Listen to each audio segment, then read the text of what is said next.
and Meghan's diseased Publicities suffer horrendous boycott and the world falling apart. Royal commentator Kinsey Schofield has said that Prince Harry's speech at the UN today, July 18, made her feel uneasy as it was as if he related to Mandela's imprisonment. The public is sick of Meghan Markle and Prince Harry telling us that the world is falling apart, according to a royal expert. Royal commentator Kinsey Schofield made the comments after Harry spoke at the UN General Assembly in New York, US today, July 18, to mark Nelson Mandela Day. Harry, who was joined by Meghan at the event, covered topics ranging from climate change and Russia's invasion of Ukraine to Princess Diana and her meeting with Mandela in March 1997.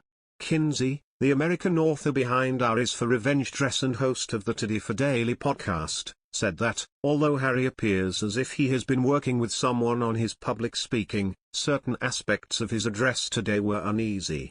She told the Daily Star, "Harry seems incredibly proud of the opportunity to be there. These are the types of speaking engagements they envisioned as they plotted Megxit. It was a Barack Obama type of opportunity. There was an intensity to Prince Harry that made me uneasy. It was as if Harry related to Mandela's imprisonment. He still seems like such an angry young man. I don't know if that's a posture or tone change he could make. Or if this is just who he is. I think the general public gets sick of the Sussexes telling us that the world is falling apart. Americans have seen presidential assassinations and 9/11. We've seen horrible things. We are strong and we don't wallow in our misery. Is our world really burning to the ground, or was Harry just sheltered for 33 years and panicking now that he's outside of Kensington Palace?" Kinsey went on to say the Sussexes try to rile up a base, adding that the difference between Harry and Obama is that the latter brings a sense of hope with him. He, Obama, is uplifting. "You think things will be okay once he walks away from the podium," she explained. Harry needs to stop focusing on the negative and center his messaging around a more positive, uplifting future. Today, Harry described 2022 as a painful year in a painful decade and warned of people weaponizing lies and disinformation at the expense of the many. "We are witnessing a global assault on democracy and freedom, the cause of Mandela's life," he said. Of the South African leader, he added, "I looked at Mandela.